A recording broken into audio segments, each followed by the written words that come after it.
Near the end of March 2022, two airplanes did something strange. They both belonged to the Rossiya Special Flight Detachment, a fleet of aircraft directly subordinate to the President of the Russian Federation. In peacetime, these planes flew between Moscow, St. Petersburg, and Sochi, but now they flew differently. Only about a month after the full-scale Russian invasion of Ukraine, RA 61716 visited Yekaterinburg once and then Ufa twice. The other plane, RA 96017, also flew to Yekaterinburg and then to Magnitogorsk. Why these two planes would fly to these three cities in the east, right when the invasion of Ukraine had just started, it was a bit weird. This was the time when Russia realized that their invasion of Ukraine would not take a week. Something changed. Maybe these flights were part of a new drill and preparation of a much longer war, or maybe some politicians just had some undisclosed business. But what made it weirder was the location. Right in the middle of all three of these cities is an open secret. Between Ufa, Yekaterinburg, and Magnitogorsk is the highest mountain in the southern Urals, Yamantau. It is also home to what some believe is a bunker the size of a city made for Russia's political elite. During the Cold War, the Soviets commanded thousands of workers to construct underground bunkers. According to an American nuclear security expert, diagrams and notes provided by senior SAC officers showed that the Yamantau Command Center is located inside of a mountain around 900 meters below the summit. It is a military base for the resettlement of the top Russian political leadership. Although we don't know exactly what this bunker looks like, we do know what American bunkers look like. If we use schematics of the Cheyenne Mountain Complex, we can imagine a command center, fuel storage, water storage, and rooms for combat operations. However, Yamantau is different. Because the mountain is largely made up of quartz, communication is difficult. Quartz can interfere with radio signals.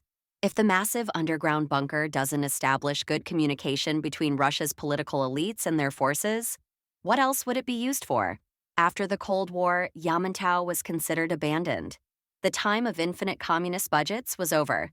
But Yamantau is special because in the 1990s, U.S. spy satellites picked up that the Russians were working on it again. More than 30 years later, some say construction is ramping up. Next to Yamantau is a town called Mezhgori.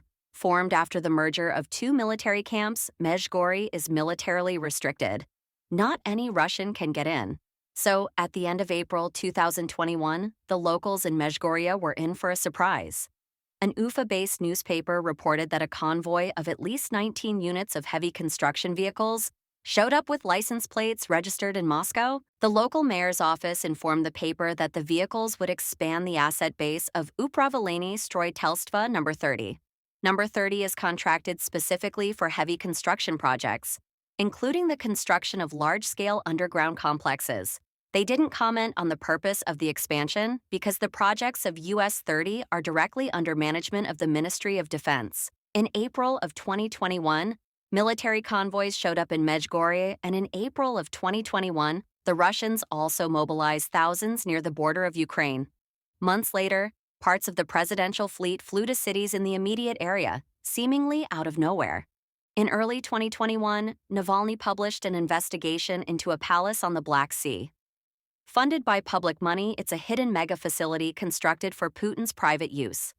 Navalny also released diagrams. They reveal a building that's as impressive above ground as it is underground. Located beneath Putin's palace are tunnels and a massive elevator.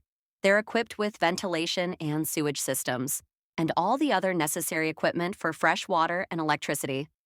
The leaked cross-section of the elevator also shows multiple ventilation shafts, which hints that this is no normal elevator.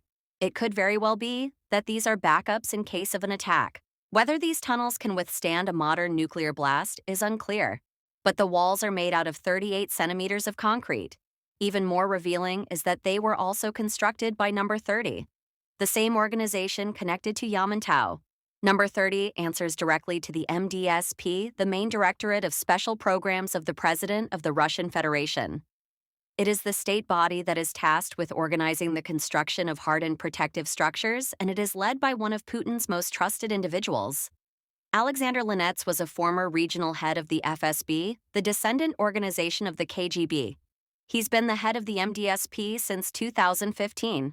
In 2020, Putin's admiration and trust for Linets was shown through a public income statement. that revealed that Lynette's had moved into a 177 square meter luxury apartment in Moscow. The Kremlin gives Lynette's treats because Lynette's is important. He not only leads the directorate connected to Yamantau and Putin's palace, but his organization is also linked with bunkers directly in Russia's capital. Next to the State University in Moscow is a barren, underdeveloped piece of land. This is strange. It's prime real estate that's empty, but located right by Moscow's most prestigious university. However, in 2017, under the direct orders of the president, the land started to be partially developed. Katerina Tikovona is a professional dancer who holds master's degrees in mathematics and physics. She serves as the head of the Inopraktika Foundation, which is connected to the development of the land in front of Moscow State University. Under her foundation's lead, the land will become an innovative science park for the MSU. She also happens to be Putin's daughter. The land that is now being developed by an organization that is partially run by Putin's immediate family and is also partially owned by Transinj Stroy, also known as TIS. TIS is a construction company whose board is made up of MDSP members. Its deputy head is a former head of Number 30, and TIS can only be contracted by first and third parties upon approval from the MDSP directly. TIS is also known for constructing underground tunnels. See, this land that is now being developed in part for Putin's daughter's foundation is not just any piece of land. It is also rumored to be above an enormous leadership bunker, which is speculated to be around 200 to 300 meters deep and can accommodate 10,000 people. Like Yamantau, the Soviets were also exceptionally creative in constructing vast underground bunker systems in Moscow. The city's current metro system can actually be converted into a bunker for civilian use and house some of Moscow's population for a few days. For example, if you go into the Belaruskaya metro station, you'll go down for a while, eventually bring you into a deep metro station that can double as a bunker. However, if you're bored and walk around a bit in the station, you'll also eventually encounter a recently renovated statue that pays homage to the Soviet Republic of Belarus. On both sides of that statue are two unsuspecting gray doors. And behind those doors is something else. Initially built for the USSR Ministry of Communication connected onto the Belaruskaya metro is a massive restricted bunker. It's supposed to be accessible through an external building and can be used as a resilient command post. This bunker is not supposed to be used by any mere civilian, but instead by Russia's military and political class. Now, this bunker is dilapidated and in no state to be used, and these type of constructions aren't actually uncommon. For example, the Ministry of Foreign Affairs also had its own bunker, and there are also declassified images showing even larger designs and schematics for other bunker complexes that could be retrofitted on Moscow's current metro system. However, unlike Belaruskaya and the declassified images that have already been revealed to the public, there are still some underground bunker systems in Moscow that remain highly confidential. On November 17, 2015, Pavel Safronov, a digger in Moscow, was apprehended by the FSB. Only a year before Pavel and a few others had wandered around what they believed was the Metro 2 tunnel system for 3 entire days. Metro 2 is rumored to be a secret underground metro that connects the Kremlin with the massive underground bunker complex that is supposedly located right by Moscow State University, the land that is right now being developed. According to the group of diggers, some of the tunnels were hundreds of meters long and 25 meters high, although many were also abandoned and dilapidated. However, Pavel also reported discovering a closed-off entrance that linked to the Kremlin. These diggers' accounts are of course hearsay, and there was no evidence that the tunnels were being used extensively while Pavel had explored it. But it's only after Russia annexed Crimea in late 2014 that Pavel was arrested for leaking state secrets. Take that fact as you will. Now, does this tell us enough about the bunker by the MSU? Honestly, no. At the end of the day, we don't know what the bunker under Ramenki looks like, nor do we know the extent of all the underground tunnels and bunkers in Moscow. Maybe it's just a pure coincidence that Putin's daughter just happens to now be connected with a pretty large infrastructure project built on top of what is likely a massive leadership bunker, even during a time when the safety for his family is more pressing than ever. But honestly, we have no clue. Putin is a man shrouded in mystery, and so are his and his country's bunkers. For example, located near the Altai Mountains is a compound that is separate from the public. Built by Gazprom as a high-profile retreat, it's also been used by Putin in the past for state visits. On its own, the building doesn't seem like much. A pretty solid house next to a large river, relatively secluded, with only a few additional buildings. What makes Altai unique, however, is this: a transformer station. This isn't a station you use to power a few buildings. This is a station you use to power a small city.